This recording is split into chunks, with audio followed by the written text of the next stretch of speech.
Bismillahirrahmanirrahim. Assalamualaikum warahmatullahi wabarakatuh.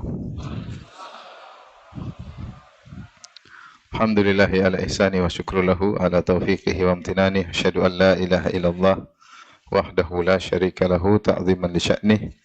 Wa asyhadu anna Muhammadan abduhu wa rasuluhu da'ila ridwanih. Allahumma salli alaihi wa ala alihi wa ashabihi wa ikhwanih. Hadirin dan hadirat yang dirahmati Allah Subhanahu wa taala, pada kesempatan kali ini kita akan bahas tentang kiat-kiat atau sebab-sebab untuk meraih husnul khatimah, yaitu kesudahan yang indah ya. Dan ini adalah cita-cita semua orang ya, ingin meninggal dalam kondisi baik ya, sebagai pertanda dia akan meraih kebaikan di akhirat kelak. Oleh karenanya inilah yang diminta oleh Nabi Yusuf alaihissalam, sebagaimana Allah sebutkan di akhir surat Yusuf. Dia berkata, Rabbi qad ataitani minal mulki wa 'allamtani min ta'wil ahadits fatiras samawati wal ardi anta waliyyi fid dunya wal akhirah tawaffani muslima wa alhiqni bis salihin. Kata Allah Subhanahu wa taala, Yusuf setelah bertemu dengan orang tuanya, dengan kakak-kakaknya, memindahkan seluruh kerabatnya di negeri Mesir, dan dia seorang pembesar, diberi kekuasaan, diberi kemuliaan oleh Allah, bisa menafsirkan mimpi dengan 100% tepat. Dia berkata, ya Rabbku, qad ataitani minal mulki, engkau telah berikan aku kekuasaan. Wa 'allamtani min ta'wil ahadits, dan kau juga telah mengajarkan kepadaku ilmu menafsirkan mimpi. Fatiras samawati wal ard, engkau adalah pencipta langit dan bumi. Anta waliyyi fid dunya wal akhirah, engkaulah yang mengurusiku di dunia maupun di akhirat. Tawaffani muslima, maka wafatkanlah aku dalam kondisi apa? Islam, yaitu matikanlah aku dalam husnul khatimah. Wa alhiqni bis salihin, dan ikutkan aku, susulkanlah aku kepada orang-orang saleh. Apa yang mau dihadapkan lagi oleh Nabi Yusuf? Semuanya Allah telah berikan. Dunia telah Allah berikan kepadanya ya. Agama telah Allah berikan kepadanya. Ahli menafsirkan mimpi, taat beribadah, kekuasaan sudah dia miliki. Apa yang dia minta? Semua itu kurang penting. Yang paling penting adalah husnul khatimah. Maka dia bertawassul dengan kebaikan Allah selama ini untuk minta bisa husnul khatimah. Ya Allah, engkau maha baik, telah menjadikan aku alim dalam menafsirkan mimpi, telah menjadikan aku seorang nabi, telah menjadikan aku seorang yang saleh. Engkau maha baik, engkau telah memberikan aku kekuasaan. Engkaulah pencipta langit dan bumi. Engkaulah yang selama ini mengurusku di dunia, dan kau juga akan mengurusku di mana? Di akhirat. Kalau begitu apa? Tawaffani musliman. Matikanlah aku dalam kondisi Islam. Maka ini hendaknya cita-cita kita semua ya. Kalau para nabi bercita-cita demikian, apalagi kita. Tentunya kita sangat berharap bisa meninggal dalam kondisi husnul khatimah. Dan husnul khatimah atau kesudahan seorang, itulah kalau bisa dikatakan sebagai kesimpulan amalan dia selama ini. Kesimpulan dia selama ini. Kita nggak tahu bagaimana kesimpulan akhir kita. Bisa jadi seorang di awal-awal baik, tahu-tahu di ujungnya dia rusak. Dan sebaliknya, ada orang yang di awalnya dia rusak, di ujungnya dia baik. Makanya Rasulullah bersabda, innamal a'malu bil khawatim. Amal itu tergantung akhirnya. Sementara akhir kita nggak ada yang tahu. Hanya sesuatu yang gaib, kita nggak ada yang tahu. Oleh karenanya, menuju husnul khatimah sama dengan menuju kesimpulan kehidupan kita yang baik. Dan inilah yang menjadikan para salaf dahulu mereka gelisah, karena mereka tidak tahu bagaimana dengan kesudahan mereka. Mereka tidak tahu apa yang dicatat nama mereka di mana di Lauhil Mahfuz. Apakah penghuni neraka atau penghuni surga. Mereka tidak pernah pede dengan apa yang mereka lakukan selama ini, karena mereka tidak tahu bagaimana penghujung kehidupan mereka. Apalagi Allah Subhanahu wa taala memberikan contoh dalam Al-Qur'an, sebagian orang su'ul khatimah, yang tadinya di atas ketakwaan kemudian berakhir dengan kesudahan yang buruk. Seperti dalam surat Al-A'raf Allah berfirman, watlu alaihim naba'al ladzi atainahu ayatina fansalakha minha fatba'ahu syaitanu fakana minal ghawin walau syi'na la rafa'nahu biha walakinnahu akhlada ilal ard wattaba'a hawa famathaluhu kamathal kalb. Kata Allah Subhanahu wa taala, dan bacakanlah kepada mereka wahai Muhammad tentang orang yang kami berikan kepadanya ayat-ayat kami. Banyak ahli tafsir mengatakan ayat ini terkait dengan Bal'am bin Ba'ura, seorang ahli ibadah atau ahli ilmu dari kalangan Bani Israel. Yang Allah mengatakan atainahu ayatina, kami telah berikan kepada dia ayat-ayat kami, itu kami jadikan dia ahli dalam Taurat. Ahli Taurat itu alim, ya. Fansalakha minha, namun ternyata dia meninggalkan ayat-ayat kami, yaitu dia murtad, ya. Fansalakha fa'atba'u syaitan, maka ketika dia murtad dia ikuti oleh syaitan, maka syaitan pun menyesatkannya. Padahal Allah berfirman, walau syi'na la rafa'nahu biha, kalau kami berkehendak, ya, fakana minal ghawin, maka dia pun menjadi orang sesat. Walau syi'na la rafa'nahu biha, kalau kami berkehendak kami akan muliakan dia dengan ayat-ayat kami. Orang kalau ahli Taurat mulia atau tidak? Mulia. Ahli Al-Quran mulia enggak? Taurat kitab suci, Al-Quran kitab suci. Walau syi'na la rafa'nahu biha, kalau kami berkehendak kami akan jadikan dia mulia. Walakinnahu akhlada ilal ard, tapi dia condong kepada dunia. Khilaf di kalangan para ahli tafsir. Apa maksudnya condong kepada dunia? Ada yang bilang dia cari kedudukan, ada yang mengatakan dia cari harta. Sehingga berubah. Tadinya dia orang alim, harusnya mulia, harusnya dimuliakan di dunia dan di akhirat. Karena dia mencari dunia, akhirnya dia su'ul khatimah. Walakinna akhlad wattaba'a hawa, maka dia ikuti hawa nafsunya. Akhirnya meninggal dalam kondisi murtad. Ini kisah yang Allah sebutkan, yang menunjukkan kita tidak tahu bagaimana penghujung seseorang dalam surat Al-A'raf. Dan ini adalah dari kaum Nabi Musa alaihissalam, ya. Bal'am bin Ba'ura. Allah juga sebutkan tentang kisah Nabi Musa, ada orang-orang yang tadinya bermaksiat, justru ujungnya husnul khatimah. Siapa? Para penyihir Fir'aun. Para penyihir Fir'aun. Allah juga sebutkan kisah mereka, yang tadinya mereka begitu semangat untuk berduel melawan utusan Allah, melawan Nabi Musa. Inna lana la ajran. Bahkan mereka datang kepada Fir'aun, wahai Fir'aun, kau mengundang kami untuk lawan Musa, dapat duit enggak? Dapat harta enggak kalau kami menang? Kata Fir'aun, wa innakum laminal muqarrabin, bukan cuma dapat duit, kalian akan jadi pejabat. Semangat. Sudah puluhan tahun musyrik, bekerja, kerjaannya adalah syirik, menjadi penyihir, kemudian datang dengan niat untuk melawan Nabi Musa, berduel, ingin dapat harta, ingin jadi pejabat di kerajaan Fir'aun, tapi subhanallah di akhir ujungnya husnul khatimah. Subhanallah. Saya kadang renungkan kisah ini juga saya, ya, kalau Allah sudah takdirkan, ada saja sebab mereka husnul khatimah. Di antara sebabnya disebutkan Nabi Musa sebelum berduel dengan mereka, Nabi Musa nasihati mereka, "Wailakum la taftaru 'ala Allahi kadziban fayushitakum bi'adzab. Faqad khaba man iftara." Sebelum duel nih Musa tegur, kalian celaka kalian. Jangan kalian berdosa atas nama Allah Subhanahu wa taala. Kalian akan ditimpa azab oleh Allah Subhanahu wa taala. Sungguh merugi orang yang berdusta. Fatanaza'u bainahum amrahum wa asarrun najwa. Akhirnya mereka jadi debat ketika itu. Ketika mendengar nasihat dari Nabi Musa, yang dari hati Nabi Musa masuk ke dalam hati mereka. Ini salah satu sebab akhirnya mereka ketika berduel, mereka tahu bahwasanya apa yang dibawa oleh Nabi Musa alaihissalam bukanlah sihir. Akhirnya mereka beriman. Fa'ulqiya saharatu sujada. Mereka pun sujud. Qalu amanna bi rabbi Harun wa Musa. Kami beriman kepada Rabbnya Harun, Rabbnya Musa. Akhirnya mereka dibunuh, disalib, akhirnya masuk surga. Bayangkan dari kufur, beriman di penghujung hayat, enggak sampai 1 hari masuk surga.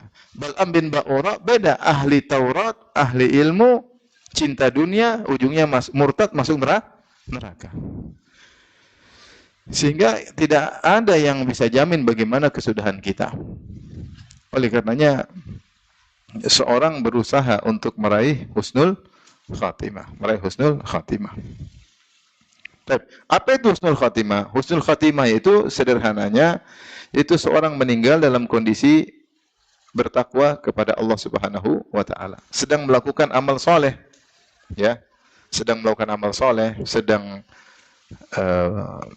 sholat, sedang haji, sedang umrah, sedang silaturahmi, sedang membagi sedekah, ya, sedang berdakwah di jalan Allah Subhanahu wa taala, sedang mencari nafkah untuk anak istri karena Allah Subhanahu wa taala. Intinya sedang melakukan kegiatan amal soleh. Ya. Oleh karena dalam hadis kata Nabi sallallahu alaihi wasallam dalam musnad Imam Ahmad dan juga dalam Tirmizi dari Anas bin Malik radhiyallahu anhu, Nabi sallallahu alaihi wasallam bersabda, "Idza aradallahu bi 'abdin khairan ista'malahu." Kalau Allah menghendaki kebaikan yang besar bagi seorang hamba, dan ini sering dalam hadis atau dalam ayat menggunakan isim nakirah litafkhim, lita'zim, yaitu idza aradallahu ya bi abdin khairan, jika Allah menghendaki pada seorang hamba kebaikan. Khairan di sini munakkar, maksudnya kebaikan yang besar. Ya, istamalahu, maka Allah akan gunakan dia atau Allah akan gunakan. Apa maksudnya kerjakan dia atau gunakan dia? Qila kaifa yasta'miluhu? Bagaimana Allah menggunakan dia atau mengerjakan dia? Qala yuwaffiquhu li amalin salihin qabla al-maut. Yaitu Allah menggunakan dia di akhir hayatnya, diberi taufik untuk beramal saleh, thumma yaqbidhuhu alaihi, kemudian Allah cabut nyawanya. Itu inilah husnul khatimah, sebelum meninggal beramal saleh. Dalam riwayat yang lain, Rasulullah bersabda, "Idza aradallahu bi 'abdin khairan asalahu." Jika Allah menghendaki kebaikan pada seorang, Allah kasih dia madu, memadukannya. Artinya mungkin menjadikan dia menjadi indah. Qila wa ma asalahu? Ya, apa maksudnya Allah menjadikan dia atau memberi madu kepadanya? Qala yaftahu lahu amalan salihan qabla mautihi. Allah bukakan bagi dia amal soleh sebelum wafatnya. Tsumma yaqbidhuhu alaihi, kemudian Allah wafatkan dia di atas amal soleh tersebut. Dalam hadis yang lain, hadis Abu Umamah Al-Bahili radhiyallahu anhu, Rasulullah bersabda, "Idza aradallahu bi 'abdin khairan tahharahu qabla mautihi." Kalau Allah ingin kebaikan bagi seorang hamba, Allah bersihkan dia sebelum dia meninggal dunia. Wa ma tuhurul 'abdi? Qalu wa ma tuhurul 'abdi? Bagaimana membersihkan hamba tersebut? Qala amalun salihun yulhimuhu iyyah. Allah mengilhamkan dia untuk melakukan amal soleh hatta yaqbidahu alaihi, kemudian Allah wafatkan dia di atas amal soleh tersebut. Ini namanya husnul khatimah. Adapun su'ul khatimah kebalikan, yaitu seorang meninggal dalam kondisi sedang bermaksiat. Sedang bermaksiat, sedang membangkang, sedang berdurhaka sama orang tua, sedang memutuskan silaturahmi, sedang berzina, sedang mabok, sedang berkhalwat dengan wanita, sedang bermaksiat dalam kesendiriannya, banyak. Dia bermaksiat, kemudian meninggal dunia, Allah cabut nyawanya, sedang dalam kondisi bermaksiat. Lagi main judi, kemudian meninggal. Ada orang, teman saya cerita, meninggal lagi pegang kartu judi. Akhirnya meninggal, tangannya begini, lagi pegang apa? Kartu judi. Ada yang meninggal lagi berzina, di atas perut apa? Wanita. Ada berzina. Ada lagi narkoba, meninggal. Banyak orang maksiat, lagi maksiat meninggal. Lagi mabuk, tewas. Banyak. Ya. Lagi pacaran sama selingkuh sama istri orang, terus mati. Ya. Banyak. Ya. Waliyadzubillah. Intinya kalau seorang meninggal dalam kondisi tidak dalam ketaatan, tapi dalam kemaksiatan, maka dia sedang su'ul khatimah. Baik.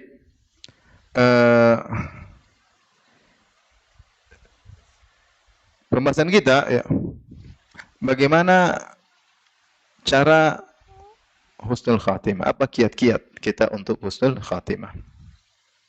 Secara sederhana, untuk husnul khatimah bertakwa kepada Allah. Sederhana. Semua kiat-kiat yang kita sebutkan itu hanyalah penjelasan dari takwa kepada Allah. Allah berfirman, "Wa may yattaqillaha yaj'al lahu makhraja." Siapa yang bertakwa kepada Allah, Allah akan berikan dia solusi. Dan di antara kondisi paling genting bagi seorang ketika dia akan meninggal dunia. Kita aja kalau sakit rasanya berat.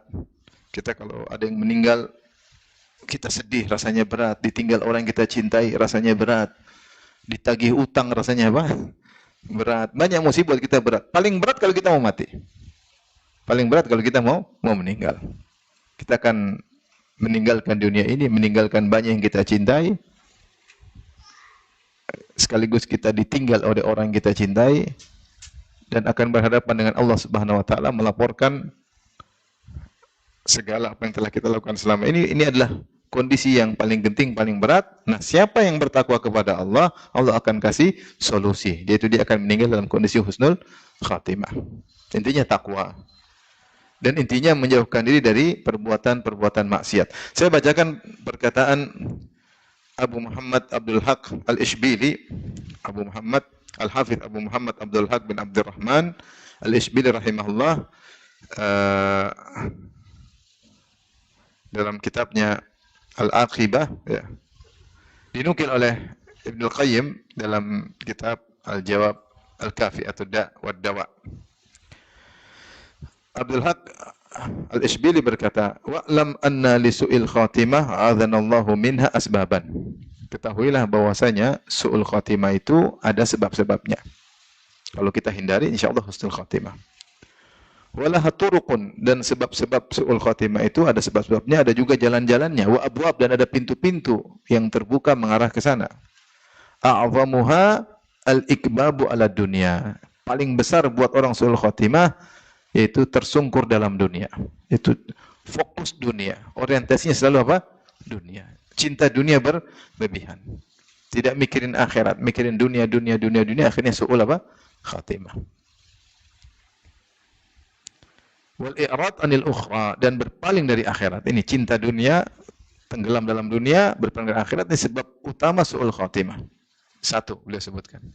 Yang berikutnya, wal iqdam wal jur'atu ala ma'asillah. Nekat maju, berani melakukan maksiat kepada Allah Subhanahu wa taala. Wa rubbama ghalaba 'alal insani darbun minal khati'ah wa naw'un minal ma'siyah wa janibun minal a'rad wa nasibun minal jur'ah wal iqdam famalaka qalbahu. Bisa jadi seorang didominasi oleh sebagian bentuk dosa, satu jenis maksiat, bentuk berpaling dari Allah Subhanahu wa taala, dan ada keberanian dia untuk nekat bermaksiat, maka akhirnya famalaka qalbahu, artinya akhirnya maksiat tadi menguasai hatinya. Wasaba aqlahu, dan akhirnya akalnya terkurung oleh hawa nafsunya. Jiwanya tertawan oleh hawa nafsunya, dirinya tertawan, akalnya tertutup, didominasi oleh hawa nafsu. Wa atfa'a nurahu, akhirnya perbuatannya tadi memadamkan cahayanya, cahaya imannya. Wa arsala alaihi hajbahu, dan akhirnya perbuatan tersebut mengirim penghalang kepadanya.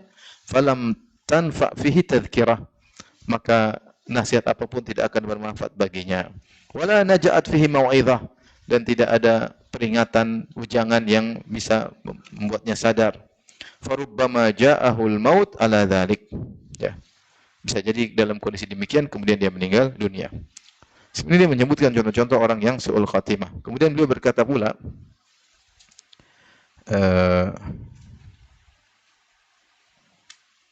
beliau berkata, wa'lam anna su'al khatimah a'adhanallahu minha.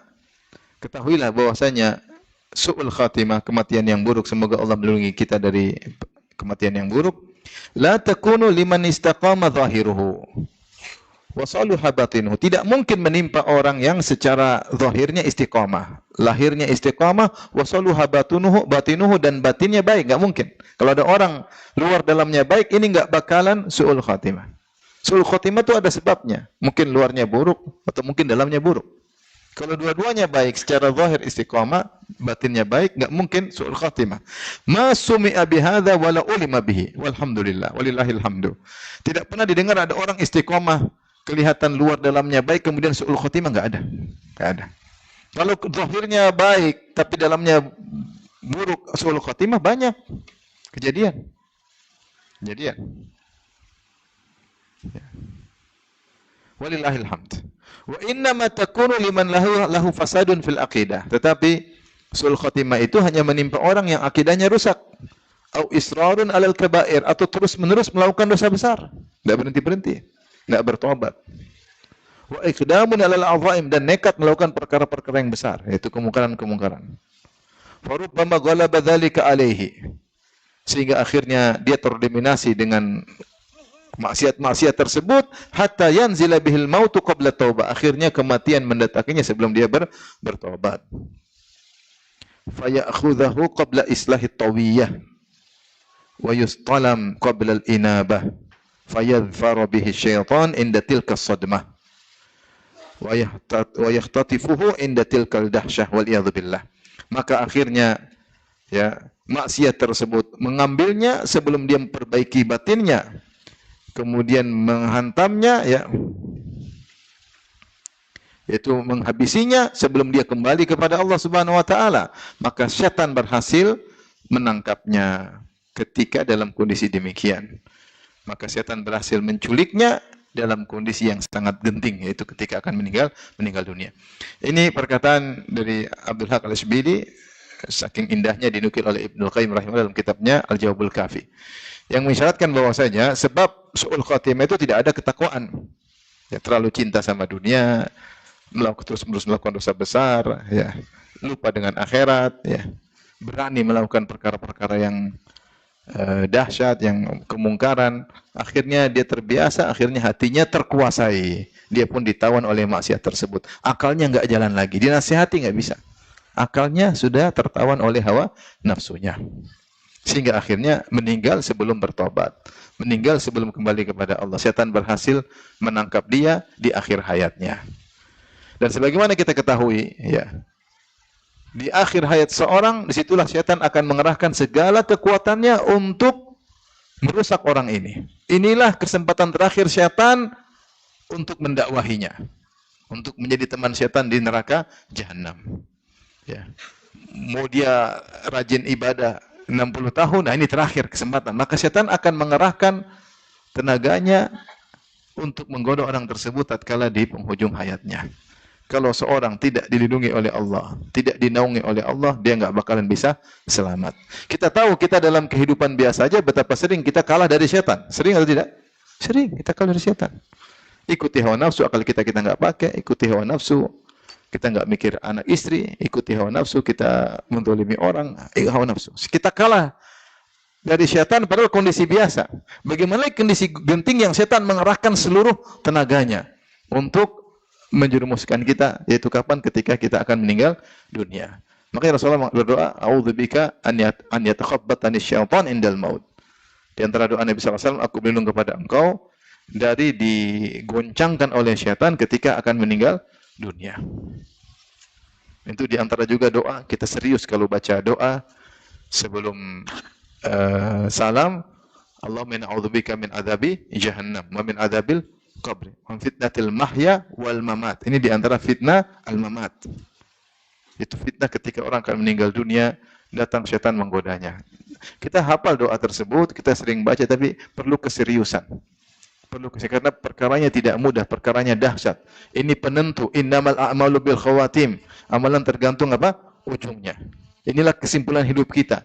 Seorang kelihatannya rajin salat, tahu-tahu meninggal dalam kondisi maksiat. Menunjukkan inilah kesimpulan hidupnya. Selama ini kita hanya terpedaya oleh penampilannya, oleh zahirnya, oleh indah manisnya lisannya, oleh indah dan manisnya tulisannya dan statusnya. Ternyata penghujungnya seperti ini. Waliyadzubillah. Maka di antara doa kita berdoa, "A'udzubika min an yatakhabbatani syaitan indal maut." Ya Allah, aku berlindung kepada Engkau dari digoncangkan, diragukan oleh syaitan ketika akan meninggal dunia. Baik.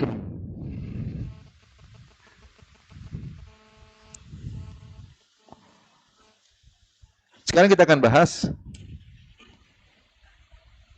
kiat-kiat husnul khatimah.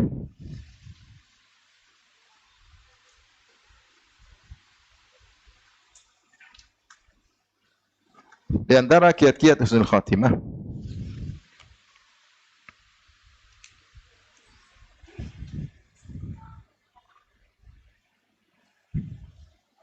yaitu benar-benar mengkokohkan tauhid.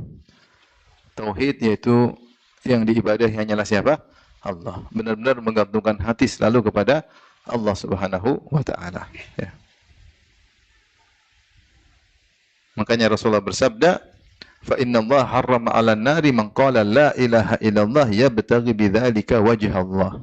Sungguhnya Allah mengharamkan kepada neraka orang yang mengucapkan la ilaha illallah yang berharap wajah Allah Subhanahu wa taala. Jadi mengucapkan la ilaha illallah dengan ikhlas. Latih diri kita untuk senantiasa mencari wajah Allah Subhanahu wa taala. Ya. Makanya dalam hadis ketika Allah berfirman misalnya dalam firman Allah, "Kullu syai'un halikun illa wajhah." Semua akan sirna kecuali wajahnya, wajah Allah Subhanahu wa taala. Di antara tafsir terhadap ini dinukil oleh Al-Bukhari dalam sahihnya, illa ma urida bihi wajhullah. Semua akan sirna kecuali ila wajhah, kecuali wajah Allah. Maksudnya semua akan sirna kecuali amal yang diharapkan dengan amal tersebut mencari wajah Allah. Itu semua apa yang kita lakukan, ibadah yang kita lakukan, kalau tidak mencari wajah Allah, kita hanya mencari dunia, hanya mencari sanjungan, hanya mencari pengakuan, maka semua akan sirna. Tidak akan ada dampaknya di akhirat. Tapi yang tetap kekal adalah amal yang di sana mencari wajah Allah. Apa yang dimaksud mencari wajah Allah? Ada yang mengartikan secara kinayah, maksudnya ikhlas, fokus. Hanya ingin cari perhatian Allah Subhanahu wa taala. Ada yang mengatakan mencari wajah Allah yaitu ingin melihat wajah Allah ketika di surga kelak. Ingin melihat wajah Allah di surga kelak. Makanya ketika Nabi menjelaskan tentang rawannya niat dunia terhadap ilmu, Nabi mengatakan, "Man ta'allama ilman mimma yubtagu bihi wajhullah, la yata'allamuhu illa liyusiba 'aradan minad dunya, lam yajid arfal jannah." Atau kama qala Nabi sallallahu alaihi wasallam, siapa nuntut ilmu, yang ilmu akhirat itu seharusnya untuk mencari wajah Allah. Rasulullah khususkan karena pentingnya ilmu ini, ilmu akhirat, dan rawannya orang menuntut ilmu akhirnya mencari dunia. Entah mencari harta, entah mencari sanjungan, mencari kedudukan. Lihatlah tadi Bal'am bin Ba'ura, ahli ilmu atau tidak? Ahli ilmu, ahli Taurat, tapi akhlada walakinnahu akhlada ilal ard. Tapi dia condong kepada dunia. Wattaba hawa, dia ikut hawa nafsunya. Maka siapa yang nuntut ilmu, yang harusnya nuntut ilmu untuk mencari wajah Allah, kemudian dia mencarinya untuk dunia, maka dia tidak akan mendapatkan bau surga. Jadi maksud saya, kita dalam hidup ini, tauhid bukan cuma kita pelajari, tauhid bukan cuma kita hafalkan, tauhid bukan cuma sekedar kita ulang-ulang, la ilaha illallah lahu syarika lahu mulku wa lahu kullu syai'in qadir, la ilaha illallah, la ilaha illallah. Bukan sekedar itu, tapi kita terapkan dalam kehidupan kita bahwasanya segala ketergantungan kita hanya kepada Allah. Tawakal kita hanya kepada Allah. Yang antal muqaddim wa antal muakhiru la ilaha illa anta. Engkau lah yang memajukan, engkau lah yang memundurkan, itu engkau yang menentukan. Tidak ada Tuhan kecuali engkau ya Allah. Apapun yang kita lakukan di depan kita hanyalah sebab. Yang menentukan akibatnya cuma siapa? Allah. Betapa sering hati kita hilang makna tersebut dari hati kita. Ketika seorang, misalnya sederhana, ketika dia berobat, dia fokusnya kepada sang dokter atau rumah sakitnya, rumah sakit bagus, dokter bagus, sehingga seakan-akan kesembuhan dari dokter rumah sakit tersebut. Padahal cuma sebab. Kita berusaha mencari sebab terbaik, tapi hati harus selalu kepada siapa? Kepada Allah. Betapa sering kita cari rezeki, kemudian kita menggantungkan keberhasilan kita kepada bos kita, atau kita menggantungkan keberhasilan kita kepada konsumen. Kalau nggak ada konsumen nggak bisa ini. Jadi lupa kepada Allah. Ini tauhid kita kurang. Tauhid kita kurang. Betapa sering dalam kehidupan kita ngurusin keluarga, ngurus anak-anak, kita andalkan kemampuan kita, andalkan diri kita. Padahal tidak ada yang mendatangkan kesolehan bagi anak istri kecuali siapa? Allah. Jadi seringlah kita gantungkan diri kita kepada Allah. Itu tauhid. La haula wa la quwata illa billah. La ilaha illallah. Siapa yang sering mengucapkan la ilaha illallah, memahami maknanya, menerapkan dalam kehidupannya, maka niscaya dia akan husnul khatimah. Karena Nabi mengatakan, fa inna Allah harrama 'alan nari man qala la ilaha illallah yabtaghi bihi bidzalika wajh Allah. Sungguhnya Allah mengharamkan atas neraka orang yang mengucapkan la ilaha illallah dengan mencari wajah Allah Subhanahu wa taala. Seringlah kita ingat Allah, seringlah kita bergantung kepada Allah. Makanya Nabi mengatakan, "Ya Hayyu ya Qayyum bi rahmatika astaghits fa aslih li sya'ni kullahu wa la takilni ila nafsi tarfata ain." Ya Hayyu, wahai yang maha hidup, ya Qayyum, wahai yang maha tegak dan yang menegakkan yang lainnya. Ya. Bi rahmatika astaghits, aku meminta pertolongan dengan rahmat-Mu. Faslih li sya'ni kullah, perbaikilah segala urusanku. Urusan semuanya, urusan agama, urusan dunia, urusan anak, urusan istri, urusan kerjaan, urusan dakwah, semuanya selalu tawakal kepada Allah. Wala takilni ila nafsi tarfata'in. Dan jangan sekali-sekali engkau menjadikan aku bersandar pada diriku meskipun sekejap mata. Itu jangan sedetik pun aku bersandar kepada diriku. Jangan pernah jadikan aku pede dengan diriku, tapi aku pede karena bersandar kepada siapa? Allah Subhanahu wa taala dalam segala urusan. Salat kita suruh tawakal, kata Allah, wa tawakkal 'alal azizir rahim alladzi yaraka hina takum. Bertawakkallah kepada Allah yang Maha perkasa lagi Maha penyayang, yang lihat engkau ketika kau sedang salat. Wa taqallubaka fis sajidin, yang engkau bergerak bersama orang-orang yang sedang sujud. Ya, jadi untuk salat pun kita butuh tawakal. Untuk haji kita butuh tawakal, untuk umrah kita butuh apa? Tawakal. Agar salat kita bisa khusyuk, agar haji kita bisa benar, agar umrah kita bisa benar. Dalam dakwah juga butuh tawakal. Wa ma lana alla natawakkal 'ala Allah wa qad hadana subulana. Para nabi berkata, kenapa kami dalam dakwah tidak bertawakal kepada Allah? Kenapa? Kami bertawakal kepada Allah. Sementara Allah telah menunjukkan kepada kami jalan-jalan yang benar. Dalam segala urusan, kita musibah di sini, kita kurang bersandar kepada Allah. La ilaha illallah maknanya tidak kita terapkan dalam segala kehidupan. Sehingga kita ngurus istri, ngandalin kepintaran kita, ngandalin sekolah, taruh anak kita. Mana sekolah, anak sekolah baik, belum tentu anak baik. Belum anak baik. Tawakal kepada siapa? Allah. Kalau siapa yang selalu bersandar kepada Allah, maka dia selalu bersandar ketika dia akan meninggal dunia, dia sudah terbiasa bersandar kepada Allah. Maka Allah akan selamatkan dia ketika itu. Allah akan selamatkan dia ketika itu. Baik, ini sebab yang pertama, perbaiki tauhid, ya. Apalagi semakin tawakal tinggi, ya semakin mudah dapat husnul khatimah. Makanya ketika Rasulullah SAW menyebutkan tentang golongan yang terbaik yang masuk surga tanpa adab, tanpa hisab, kata Nabi SAW, humul ladzina la yastarqun wa la yaktawun wa la yatatayyarun wa ala rabbihim yatawakkalun. Itu orang-orang yang tidak pernah minta diruqyah. Orang-orang tidak pernah minta ruqyah sama orang lain, minta diruqyah sama orang lain. Orang-orang tidak pernah berobat dengan besi yang dipanaskan kai. Orang tidak pernah mengkaitkan tatoyur, nasib buruk dengan angka atau burung atau hari atau apapun. Kemudian kata Nabi di akhirnya, wa ala rabbihim yatawakkalun, dan mereka bertawakal kepada Allah. Ini yang buat mereka spesial. Mereka masuk surga tanpa hisab. Kata Rasulullah SAW, yadkhulul jannata qaumun afidatuhum atau aqwamun afidatuhum ka afidati thair. Masuk surga suatu kaum yang hati mereka seperti hati burung. Kata para ulama, maksudnya sebagaimana tawakalnya burung. Burung itu bertawakal kepada Allah. Kemampuan dia terbatas, tapi dia bertawakal kepada Allah Subhanahu wa taala. Jadi tawakal ini sebab utama masuk surga, dan sebab utama kita ditolong oleh Allah, terutama dalam kondisi-kondisi yang genting. Dan kondisi paling genting adalah ketika kita mau meninggal dunia. Musibah paling besar ketika kita mau meninggal dunia. Ujian paling berat ketika kita mau meninggal dunia. Tapi kalau kita sering bertawakal, tauhid kita benar, insyaallah dimudahkan. Baik. Ini yang berapa ini? Pertama ya. Yang kedua, kelanjutan daripada tauhid, yaitu ikhlas kepada Allah Subhanahu wa taala. Ikhlas. Siapa yang tidak ikhlas, ya, riya, ya, maka mudah menjerumuskan dia dalam su'ul khatimah, Ya, ada nggak beres dalam hatinya, ya, riya atau cari sanjungan, cari kedudukan, ya. Makanya ketika Rasulullah kabarkan tentang seorang, jadi para sahabat takjub dengan seorang berperang di perang Uhud dengan luar biasa.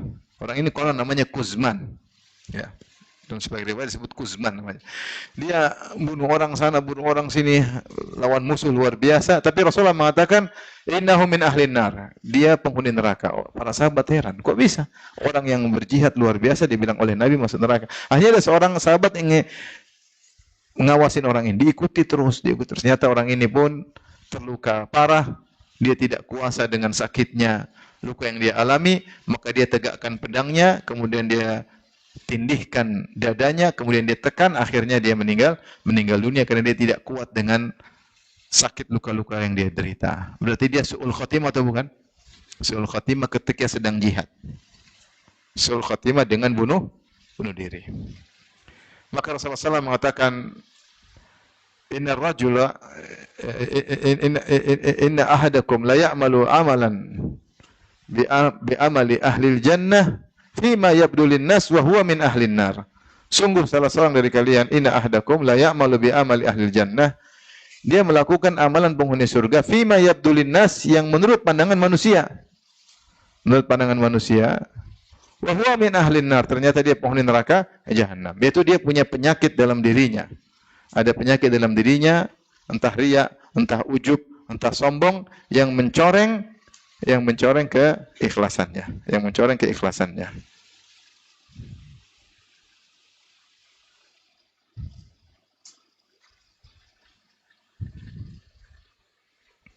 Saya bacakan perkataan Ibnu Rajab.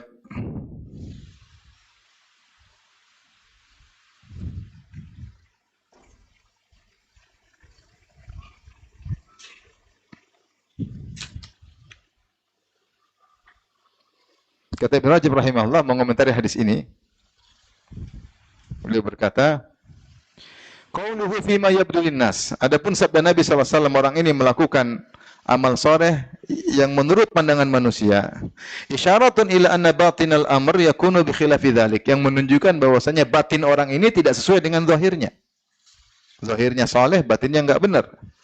Wa anna khatimatas su', dan sungguhnya sebab dia su'ul khatimah takunu bisababi dasisatin batinatin lil abdi, adalah sebabnya karena ada amalan buruk yang tersembunyi dilakukan oleh seorang hamba, la yattali 'alaiha nas, orang tidak tahu. Dia ternyata punya amalan tersembunyi yang amalan buruk. Imma min jahati amalin sayyi, mungkin ada dosa-dosa yang kita tidak tahu, lagi sendirian dia banyak maksiat. Wa nahwi dzalik, atau batinnya bermasalah, yang semisalnya, mungkin dia riya, mungkin dia ujub. Penampilan kayaknya dia tawadhu, ternyata dia sombong. Tawadhu hanya pencitraan, yang tahu hanya Allah. Orang lihat luar biasa. Orang terpedaya, terpesona dengan amal zahirnya. Tapi ternyata dia punya suatu yang tersembunyi yang mereka tidak tahu. Kata Ibnu Rajab rahimahullah, fatilkal khaslatu al-khafiyyatu tujibu su'al khatimah. Itulah perangai buruk yang tersembunyi, itulah yang mengkonsekuensikan dia, menyebabkan dia akhirnya mengalami su'ul khatimah indal maut, ketika akan meninggal dunia. Kemudian berkata sebaliknya, wa kadzalika qad ya'malu rajul amal ahli nar.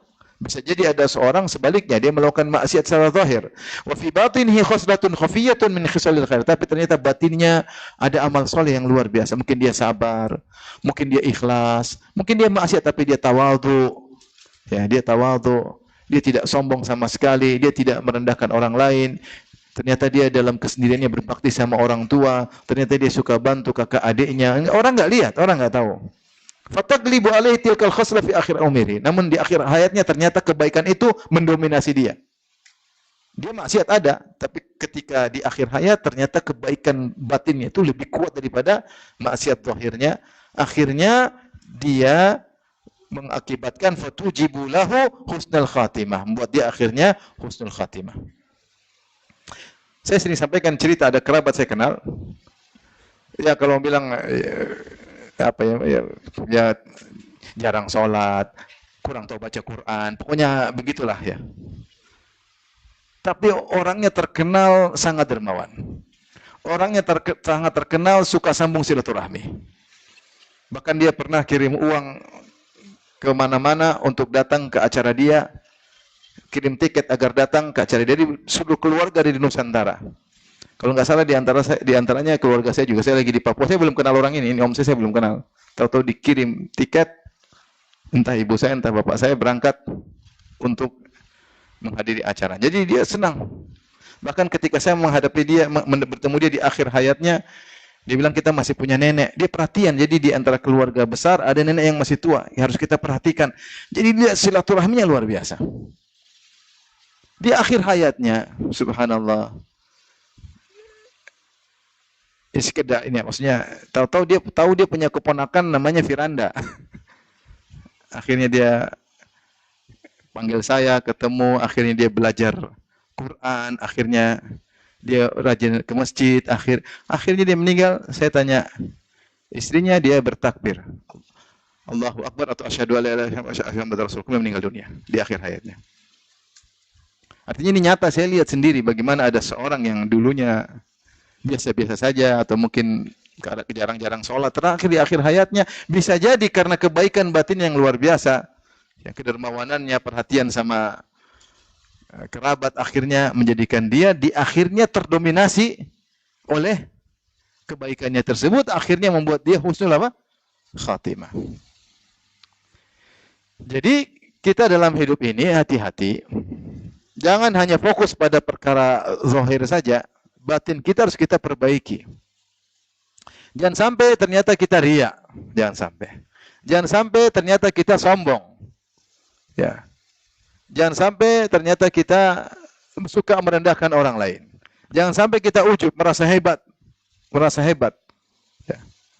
Dan ini penyakit-penyakit batin inilah yang bisa menyebabkan seorang akhirnya di ujungnya menjadi su'ul khatimah. Ya. Dulu disebutkan tentang kisah Abdullah Al-Qasimi, ya, seorang alim ulama yang tinggal di Qasim, tapi dia bukan orang Saudi, cuma dia tinggal di Qasim sehingga dia dinisbahkan kepada Qasim. Sampai dia menulis buku tentang bantahan terhadap paganisme, terhadap kesyirikan, terhadap bid'ah. Dia tulis buku sampai bukunya luar biasa, sampai banyak ulama bikin syair memujinya. Saking bagusnya buku itu, bagaimana kuat argumentasinya. Kemudian akhirnya dia ujub sampai dia tulis-tulis syair memuji dirinya sendiri. Nah, di ujungnya kemudian dia berubah. Dia berubah. Kemudian dia tulis buku judulnya Hadhihil Aglal. Syariat ini hanyalah belenggu yang membuat kita berat. Sehingga banyak atau sebagian ulama mengkafirkan dia gara-gara dia tulis buku ini yang mensifati syariat dengan belenggu. Ya, dia ingin lepas dari belenggu tersebut. Nggak ada yang tahu. Kenapa? Wallahu alam, sepertinya karena ujub. Sepertinya karena apa? Ujub. Merasa diri hebat daripada yang lainnya sampai dia muji dirinya sendiri. Ya, akhirnya bisa tiba-tiba berubah. Oleh seorang berusaha untuk menjaga hatinya. Berusaha untuk ikhlas. Semua celah yang membuat kita riya kita jauhi. Jangan gampangkan masalah riya. Jangan gampangkan masalah riya. Riya ini setan masuk dengan berbagai macam bentuk agar seorang bisa riya. Karena percuma kita ibadah sebanyak-banyaknya kalau kita riya gugur. Dia bikin bangunan misalnya dengan harga 100 miliar, setan kasih noda riya, celet, gugur semuanya. Gugur semuanya.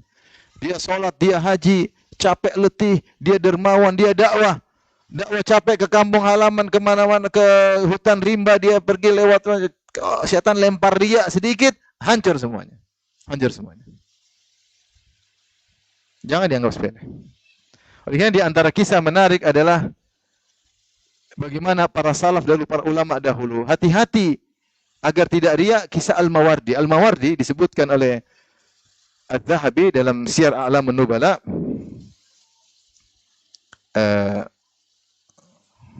Saya bacakan ya, dalam Syiar A'lamun Nubala jilid 18 ayat 64, jilid 18 halaman 64 tentang Al-Mawardi, seulama Syafi'i terkenal yang punya kitab Al-Hawil Kabir. Ya. Dikatakan, kata Adz-Dzahabi, wa qila innahu lam yudhhir syai'an min tasanifihi fi hayatihi. Dikatakan bahwasanya Al-Mawardi ini ketika dia masih hidup dia tidak mengeluarkan buku-bukunya. Dia banyak tulis ilmu, tapi dia tidak keluarkan ke publik. Kalau dalam bahasa sekarang tidak dia cetak. Dia simpan aja, taruh di komputer kalau bahasa kita sekarang. Artinya dia tulis-tulis tapi dia tidak keluarkan untuk masyarakat. Wa jama'a fi mawdhi'in, dan dia kumpulkan hasil tulisannya pada suatu tempat. Falamma danat wafatuhu, ketika dia akan meninggal dunia, qala liman yathiqu bihi, maka dia berkata kepada orang yang dia percayai. Kata dia, al-kutub allati fil makanil fulani kulluha tasnifi. Wahai fulan, Itu ada tempat situ, semua buku yang ada di situ semua tulisanku, itu karyaku. Wa innama lam uzhirha li'anni lam ajid niyatan khalisatan. Tapi saya belum keluarkan, saya belum dapat niat yang baik dalam diriku. Jadi takut riya. Karena mungkin tulisannya bagus, rapi, ilmiah, dia takut riya. Kalau kita justru pamer, nih tulisan saya. Dia tidak mau keluarkan, kenapa dia bilang wa innama lam udhirha li'anni lam ajid niyatan khalisah. Saya tidak munculkan buku-buku itu di publik, di masyarakat, karena saya belum menemukan hati saya punya niat yang ikhlas. Fa idza ayantul mauta, kalau saya sudah berhadapan dengan kematian, saya sudah lihat langsung malaikat maut datang. Wa waqa'tu fin naza', dan saya sudah sakratul maut, nyawaku sudah mau keluar. Faj'al yadaka fi yadi, pegang tanganku. Kalau saya sudah mati, ku pegang tanganku. Pegang tanganku. Fa in qubidtu 'alaiha wa asartuha ya. Wa in qabattu 'alaiha wa asartuha fa'lam annahu lam yuqbal minni syai'un minha. Kalau ternyata saya pegang tanganmu ketika saya akan mati, kemudian saya tekan tanganmu, ketahuilah berarti itu semua amalku tidak diterima. Enggak usah disebarkan bukuku. Fa'mat ilal kutub wa alqiha fid dujlah. Ambil buku-bukuku semua, lemparkan dalam sungai Dujlah, yaitu musnahkan. Berarti saya tulis itu bukan karena Allah. Wa in basattu yadi fa'lam annaha qubilat. Kalau ternyata saya ketika pegang tanganmu, saya tidak keremas tanganmu, tapi saya biarkan terbuka, ketahuilah bahwasanya buku-buku diterima oleh Allah Subhanahu wa taala. Maka sebarkanlah. Berkata laki tersebut, falamma tadhara wada'tu yadi fi yadihi, ketika Al-Mawardi sakaratul maut akan meninggal dunia, aku pun meletakkan tanganku di tangannya sesuai dengan wasiatnya. Fabasataha, maka ternyata dia tidak tekan, dia buka tangannya. Fa'adhartu kutubahu, maka saya pun sebarkan buku-bukunya. Saya ini bagaimana orang takut riya.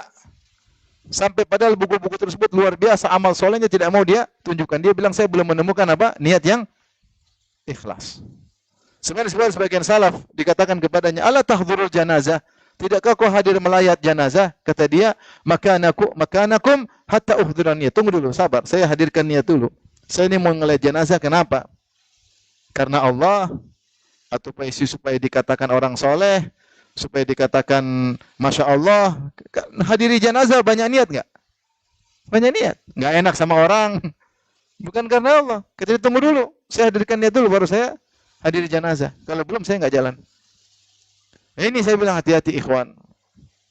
Para salaf dahulu, amal soleh mereka banyak, luar biasa, dan mereka sangat takut dengan riya. Orang sekarang sebaliknya, amalnya sedikit, sangat merasa aman dari apa? Riya. Sangat merasa aman dari riya. Sekarang lihat nih sedikit-sedikit. Kita nggak nuduh ya, tapi itu potensi riya besar. Tidak semua orang melakukannya kemudian riya, tapi potensi untuk riya sangat besar. Segala kegiatan di shooting, segala kegiatan di publish. Sebagian dai seperti itu, murid-muridnya pun ikut-ikutan. Ikut-ikutan. Saya sering bayangkan ya, bagaimana misalnya saya umrah. Terus saya bilang saya shooting sama orang, gimana umrah sama saya? Oh iya. Dia tampil. Antum kira tampil tuh niat gampang ikhlas? Kadang-kadang ini orang jadi korban untuk marketing travel, tapi dia korban akhirnya dia. Belum tentu umrohnya ikhlas. Akhirnya cerita saya umroh kemarin, umroh gini mana. Kasihan. Bukannya kita tuduh dia, saya khawatir aja, khawatir. Seorang dai hanya jangan mikir dirinya. Mungkin dia ikhlas, muridnya belum tentu ikhlas. Muridnya belum tentu kuat hatinya. Belum tentu kuat hatinya. Seperti ada orang baru bikin rumah baru, kemudian diceramain sama Ustaz, gimana? Ayah ini baru bikin villa, buat apa? Nanti kalau Ustaz datang mampir ke sini. Wah, kan itu enggak gampang seperti itu. Berarti dia sedang menunjukkan amal solehnya. Siapa yang bisa jamin dia ikhlas? Ustaz aja kalau punya gitu belum tentu ikhlas, apalagi ini orang baru ngaji. Maka kita jangan pikir diri kita sini, kita pikir audiens, jaga ibadah mereka biar selamat, jaga hati mereka. Bukan kita malah gampangkan kayaknya enggak bakalan riya. Salaf dulu takut riya. Ibnu Mas'ud disebutkan ketika dia orang pada ikut, dia suruh ngapain ikut saya? Ngapain? Tidak mau ramai kerumunan, nggak suka dia. Nggak suka. Ini fitnah bagi yang diikuti dan fitnah bagi yang mengikuti, subhanallah. Fitnah bagi yang diikuti dan fitnah bagi yang mengikuti. Antum misalnya ya. Ya saya bukan siapa-siapa, tapi kalau antum jalan sama saya terus di shooting, antum merasa keren nggak? Karena ustadznya keren nggak? Tapi siapa yang bisa jaga hati antum? Antum bisa jalan sama anak, terus foto, kemudian dia lagi sama ustadz. Ya hati kita tuh lemah. Hati lemah. Saya tidak tuduh mereka riya ya. Saya bilang hati-hati. Hati-hati. Kita yang jamin hati kita yang lemah. Hati ini lemah. Kita nggak bisa kontrol hati kita. Mudah riya, mudah ujub. Mudah syahwat, mudah jatuh cinta. Nggak bisa kita kontrol. Nggak bisa kita kontrol. Mudah pingin dunia, mudah sekali. Oleh karenanya, jangan pernah meremehkan tentang urusan apa? Urusan riya. Dan kalau suara saya sampai kepada teman-teman saya, para dai, tolong perhatikan para audiens. Jangan pikir diri kalian sendiri. Kalian mungkin ikhlas, audiens belum tentu apa? Ikhlas. Jangan buat mereka bisa terpapar dalam riya dan ujub dan yang lainnya. Para salaf dahulu menyembunyikan amal soleh mereka. Kenapa kita suruh dia tampilkan amal soleh dia? Oh, dalam rangka untuk memberi contoh, nggak perlu. Kalau beri contoh bisa dengan yang lain, bisa dengan cerita para salaf atau bercerita tanpa harus sebut dirinya. Bilang aja ada orang begini, saya kenal. Tidak harus orangnya tampil. Orang yang tampil rawan sekali, kasihan. Kasihan. Karena hati-hati, lagi tren sekarang publish amal soleh, jangan ikut-ikutan. Jangan ikut-ikutan. Antum amal udah sedikit, jaga-jaga itu. Salaf dahulu amalnya banyak, itu pun dia tidak mau ketahuan. Ini sudah amal sedikit, nggak jelas. Lebih banyak nonton Facebook dan Instagram daripada lebih banyak nonton berita-berita dunia daripada berita akhirat. Terus sudah sedikit itu, mau kita cerita-ceritain lagi. Oh, saya cerita ikhlas. Ya sudah, mungkin ikhlas sekarang, besok kok nggak tahu. Dan siapa yang bisa jamin kita apa? Ikhlas. Baik. Berikutnya, udah habis waktu ya.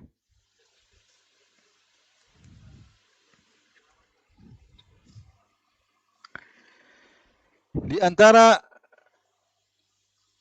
sebab untuk husnul khatimah, doa. Tadi saya doa, jangan lupa doa. Doa tadi antaranya doa Nabi Yusuf. Doa Nabi siapa? Tawaffani muslima walhiqni bis salihin. Wafatkanlah aku dalam kondisi Islam, yaitu dalam kondisi husnul khatimah. Wala tamutunna illa wa antum muslimun. Jangan sampai kalian mati kecuali dalam kondisi Islam, berserah diri kepada Allah. Maka Yusuf alaihissalam berdoa, tawaffani muslima, matikanlah dalam Islam, walhiqni bis salihin, dan susulkanlah aku kepada orang-orang saleh. Di antara doa tadi, yang kedua tadi apa? Ketika baca ta'awuz sebelum salam, a'udzubika min adzabi jahannam wa min adzabil qabri wa min fitnatil mahya wal mamat. Wa min fitnatil masihid dajjal. Perhatikan, fitnatil mamat kita harus fokus ketika baca, yaitu ya Allah, jangan sampai ketika aku akan mati dan setelah mati terfitnah.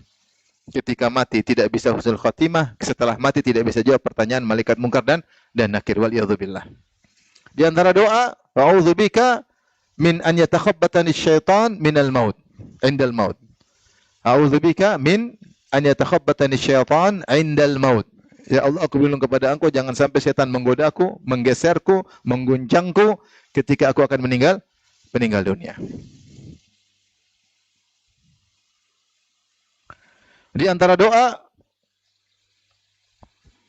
yang Nabi baca, Allahumma nas'aluka fi'lal khairat wa tarkal munkarat wa hubbal masakin wa an taghfir li wa tarhamani wa idza aradta bi ibadika fitnatan faqbidni ilaika minha ghairu maftun.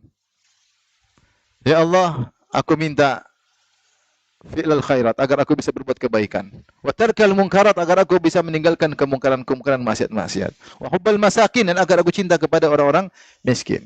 Wa anta ghafirli wa tarhamani dan agar engkau merahmatiku dan ampuni aku. Wa idza aradta bi ibadika fitnatan, kalau kau ingin memfitnah sebagian hamba-hambamu, faqbidni ilaika minha ghaira maftun. Maka cabutlah nyawaku kepadamu tanpa terfitnah. Yaitu husnul khatimah. Sudah hafal belum? Doa yang juga kita bisa baca sebelum tidur ya.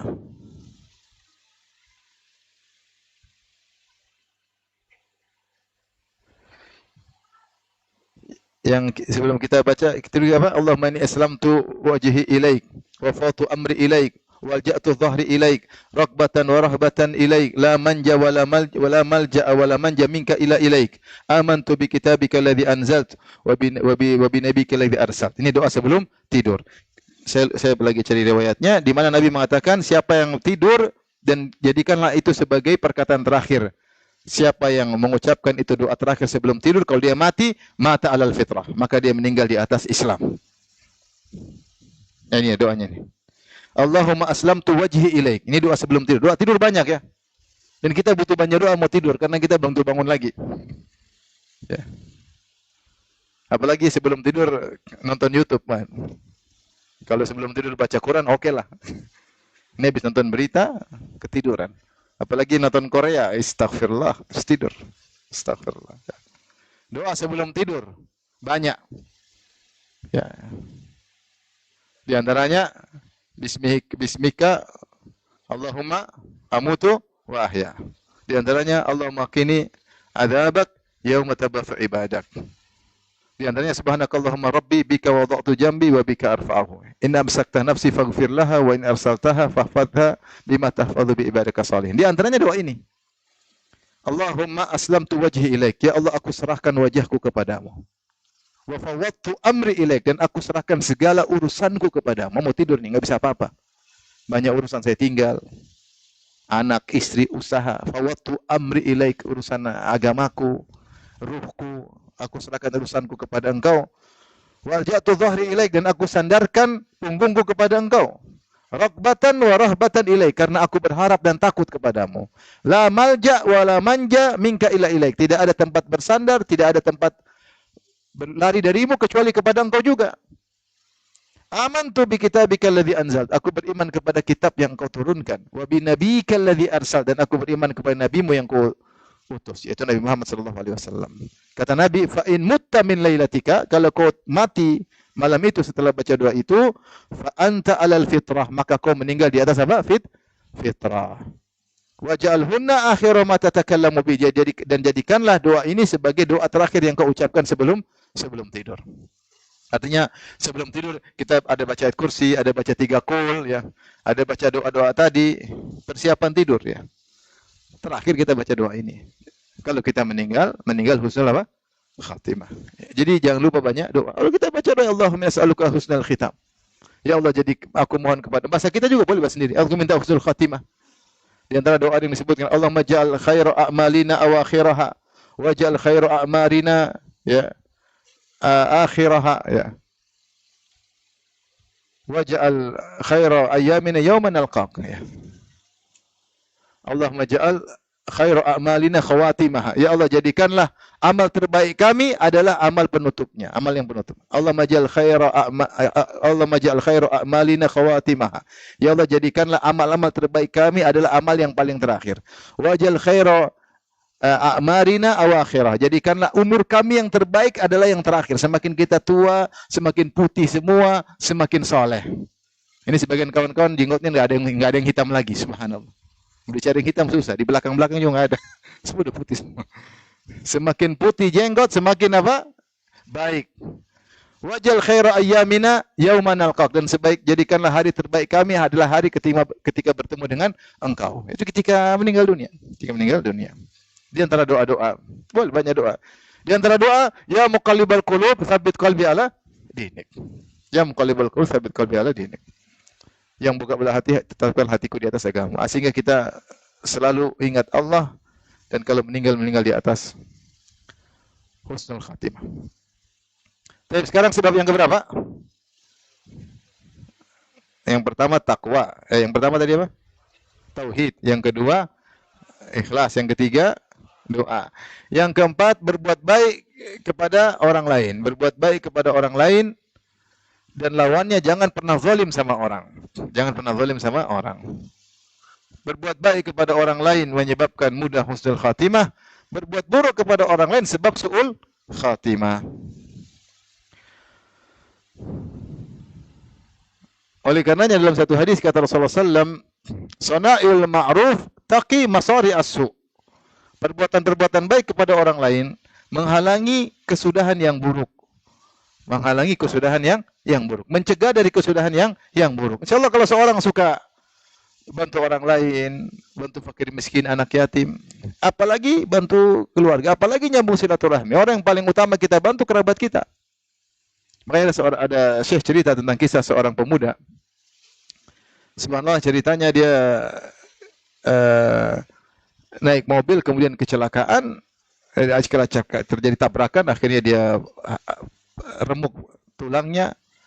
Kemudian petugas ambulans cerita ketika kami mengangkat dia, ternyata dia berbicara, ternyata dia baca Al-Quran. Ternyata dia baca Al-Quran. Kami angkat dia sementara tubuhnya remuk, dia baca Al-Quran penuh dengan darah. Dan terakhir dia mengucapkan asyhadu an la ilaha illallah wa asyhadu anna Muhammad Rasulullah, meninggal dunia. Dia tunjukkan jari, kemudian asyhadu an la ilaha illallah Rasulullah. Ini siapa? Sampai akhirnya kami bawa ke rumah sakit, semua orang pada menangis. Kami ceritakan bagaimana dia meninggal dunia. Sebelum meninggal dunia dia baca Quran. Kemudian terakhir tasyahud. Orang ada yang mencium keningnya. Sampai datang kakaknya. Siapa orang ini? Kakaknya cerita, ini adik saya ini. Dia setiap pekan safar menuju ke nenek kami. Nenek kami sendirian di sana. Tidak ada kerabat yang lain. Dia bawa makanan. Sampai sana dia bagi-bagi. Zaman dulu kaset-kaset dakwah. Ya, dia bantu orang miskin. Itu kegiatan dia tiap pekan. Kami kadang larang dia, jauh-jauh sudah, insya Allah nggak ada masalah. Maksudnya nenek sudah ada yang insya Allah aman. Tapi dia nggak mau. Dia bilang saya relax kok. Saya jalan jauh-jauh. Saya bisa merajak Quran. Saya bisa dengar ceramah di mobil. Itu kegiatan dia tiap pekan. Sampai akhirnya ketika suatu hari dia lagi jalan terus mobilnya ada masalah, dia turun, dia perbaiki, atau dia ditabrak oleh mobil. Ya. Subhanallah. Perbuatan baik menghalangi dia dari kesudahan yang buruk. Ternyata dia husnul khatimah. Dan di antara ciri husnul khatimah, di antaranya sahibul hadam. Sahibul hadam itu orang yang ditabrak atau yang kejatuhan, keruntuhan dalam kondisi sedang bertakwa, dan dia sedang bertakwa, sedang ingin menyambung silaturahmi kepada neneknya, orang tua yang sendirian di kampung sana, meninggal dalam kondisi demikian. Inilah impian kita semua, bisa meninggal dalam kondisi sedang bertakwa kepada Allah Subhanahu wa taala. Maka jangan ragu-ragu untuk berbuat baik kepada orang lain, tapi ikhlas karena Allah. Jangan cari pamrih. Enggak perlu bilang doain saya ya, enggak usah. Enggak usah. Jangan lupa ya, doain ya. Cuma kasih kue minta doain. Kasih mobil boleh saya doain, kasih mobil. Kasih duit, cuma kasih 5.000 doain.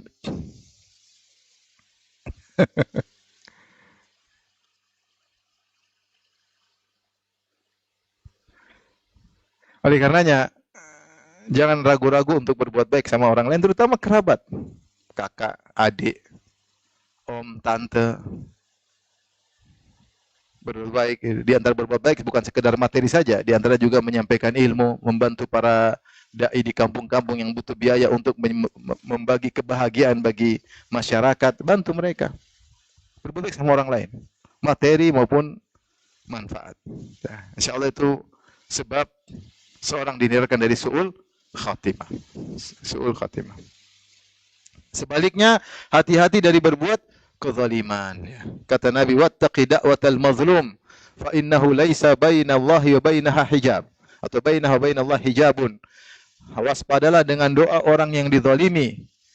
Sungguhnya tidak ada penghalang antara doa tersebut dengan Allah Subhanahu wa taala. Bisa jadi kita zalimi orang, kita rendahkan, karena dia nggak bisa apa-apa, atau dia angkat tangan agar kita binasa, wah ngeri.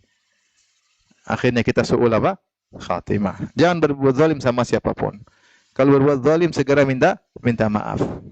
Berbuat zalim segera minta maaf. Kita ingat, sekarang saya pernah zalimi siapa? Cari orang tersebut. Minta keridhaannya. Setahu saya orang Indonesia insya Allah mudah memaafkan.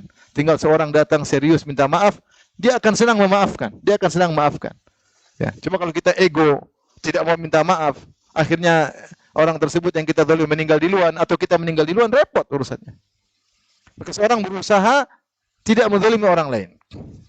Kalau dia sempat menzalimi, segera minta maaf. Khawatir kezaliman tersebut sebab dia su'ul khatimah. Karena Rasulullah mengatakan tidak ada dosa yang paling cepat Allah datangkan siksaannya di dunia seperti zulum, al-baghyu wa qati'atur rahim, memutuskan silaturahmi dan berbuat zalim kepada orang lain. Ini Allah mudahkan hukumannya di dunia sebelum di akhirat. Di akhirat ada dosanya sendiri, hukumannya sendiri, di dunia Allah segerakan. Maka hati-hati ikhwan, jangan zalimi orang lain. Jangan zalimi istri. Orang dekat kita zalimi. Disuruh terus enggak pernah dimanjain. Ya. Diperintah terus enggak pernah dibelikan emas. Dibelikan emas cuma satu aja. Jadi disayang, jangan zalimi anak-anak. Sibuk anak-anak enggak pernah kita urus, anak-anak butuh pelukan kita. Kita zalimi anak-anak. Allah kasih anugerah terus kita tidak urus. Ya, tidak urus, tidak perhatian, tidak ajak ngobrol, tidak ada kasih sayang. Anak-anak tidak pernah merindukan kedatangan kita karena dirinduin enggak pernah datang. Didatangin dicuekin. Tapi ada seorang cerita, jadi ada seorang ayah, dia duduk di rumah, anak-anaknya pada main. Main dan ayahnya tidak dipedulikan. Duduk aja. Lihat anaknya main, enggak berhenti. Tahu-tahu gara-gara enggak ada kegiatan, mending dia keluar. Ketika dia mau keluar, anak perempuannya tahan. Abi sini aja. Enggak ada kegiatan. Abi di sini kita senang. Abi di sini aja kita sudah, Pak. Senang. Abi nonton aja. Dia senang dinonton sama Pak abinya. Keberadaan kita tuh sangat diharapkan oleh anak-anak. Terkadang 5 menit, 10 menit manfaatnya luar biasa. Ini anak-anak sudah tunggu kita datang. Saya proses, Abi lagi sibuk. Sibuk bayar utang. Anak-anak kasihan. Zalim sama anak-anak. Jangan zalim sama orang dekat, jangan zalim sama orang jauh. Khawatir su'ul khatimah. Berusaha tidak zalim, ya. Baik. Di antara sebab husnul khatimah, jangan pernah menunda taubat. Kita semua manusia pasti bermaksiat, tidak ada yang tidak bermaksiat. Kullu baina Adam khata' wa khairul khata'ina at-tawwabun. Seluruh anak Adam suka berdosa dan sebaik-baik orang berdosa adalah yang bertobat kepada Allah. Nabi menggunakan khata' itu adalah sifat mubalaghah. Khata' fa'al, yaitu senantiasa melakukan dosa. Hampir setiap hari kita berdosa. Apalagi zaman sekarang. Siapa yang punya medsos, bersosialita, dia pasti berdosa. Yang punya akun Instagram, berdosa atau tidak? Pasti berdosa enggak? Apalagi akunnya dua. Akun yang pertama yang asli, yang kedua ini yang bermasalah. Akun palsu ini. Apalagi akun palsunya dua. Wah, masalah. Ini pasti akun enggak benar. Kalau akun benar, jujur dia. Kalau dia enggak jujur, pasti akun untuk mata-mata. Mata-mata sana, mata-mata sini. Ngeri. Maka seorang hendaknya senantiasa bertobat. Jangan pernah tunda atau tobat. Dia maksiat malam ini, bertobat sebelum tidur. Dia maksiat pagi hari, bertobat sebelum dia keluar beraktivitas. Saya enggak tahu, kalau itu ditabrak mobil mati, dia belum sempat bertobat. Itu yang setan suka. Setan ingin kita meninggal sebelum bertobat. Maksiat malam, tidur enggak bangun lagi. Mungkin tidak? Mungkin. Habis nonton film Korea, habis nonton film India, tidur. Enggak bangun lagi. Waliyadzubillah. Oleh karenanya, jangan pernah tunda taubat. Maksiat pasti kita melakukan. Mau kita menghindar sebisa apapun, kita manusia. Terkadang dikuasai oleh hawa nafsu. Oleh karenanya, jika kita telah bermaksiat, segera bertobat. Kalau bisa sholat 2 rakaat, sholat taubat, disertai sholat 2 rakaat, sholat taubat, maka itu lebih baik. Kita nggak tahu kapan nyawa dicabut oleh Allah Subhanahu wa ta'ala.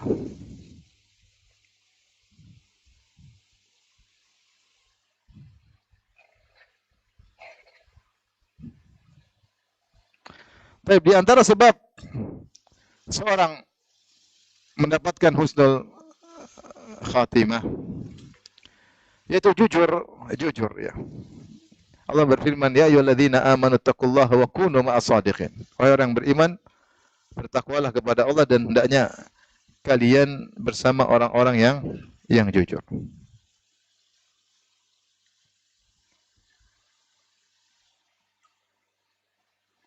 Dalam satu hadis ketika ada seorang Arab Badui datang menemui Nabi sallallahu alaihi wasallam, ya. Kemudian dia beriman kepada Nabi dan mengikuti Nabi. Kemudian dia berkata, "Uhajiru ma'aka, aku berhijrah bersama engkau." Fa'aswa bihi Nabi sallallahu alaihi wasallam ba'da ashabi. Maka Rasulullah sallallahu alaihi wasallam kasih wasiat kepada sebagian sahabat untuk perhatian orang ini. Ini orang Arab Badui baru masuk Islam, perhatikan dia. Kemudian tatkala terjadi perang, akhirnya Rasulullah mendapatkan ghanimah, menang. Rasulullah bagi-bagi kepada peserta perang. Wa kana yar'a dhahrahum, tapi orang Arab Badui ternyata dia tugasnya bukan di medan pertempuran, tapi bagian belakang. Setelah dibagi ghanimah, oh ada orang, tapi dia tetap dapat bagian ghanimah. Karena dia ikut dalam perang meskipun bukan di medan pertempuran, tapi menjaga bagian belakang. Akhirnya dipanggillah dia, tatkala dikasihkan bagian dia bagian ghanimah, dia berkata, "Ma hadza?" Ini apa ini? Kata para sahabat dan Nabi, kata sahabat, "Qasmun qasamahu laka Nabi sallallahu alaihi wasallam." Maka ini bagian Nabi bagi. Akhirnya dia ambil bagiannya, dia datang kepada Nabi.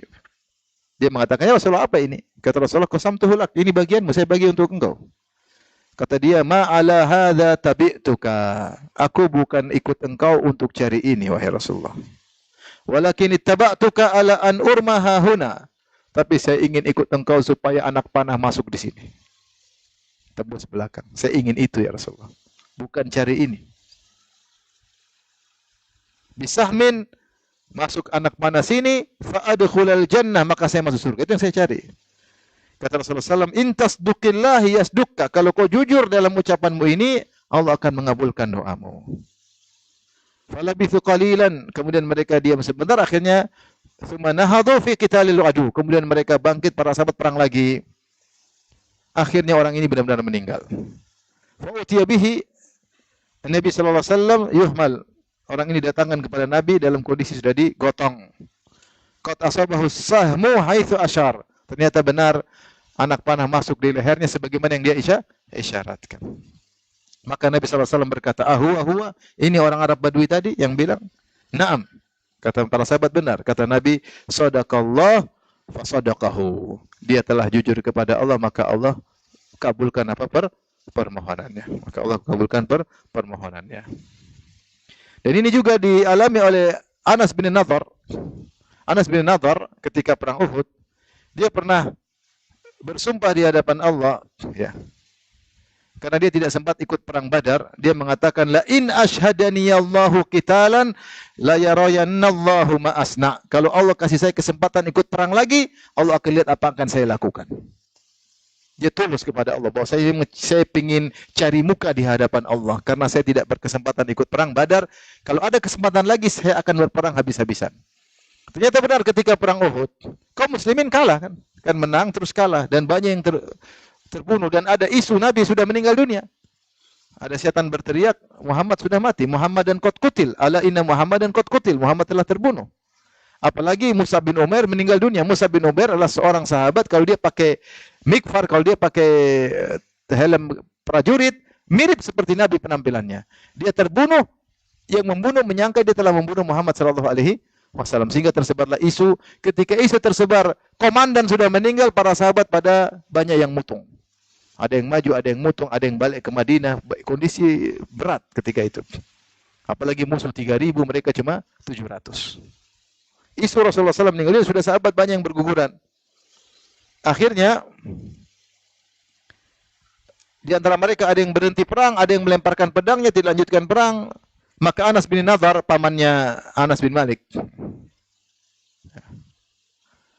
Anas bin Malik punya bapak namanya Malik bin Nadhr, meninggal kafir.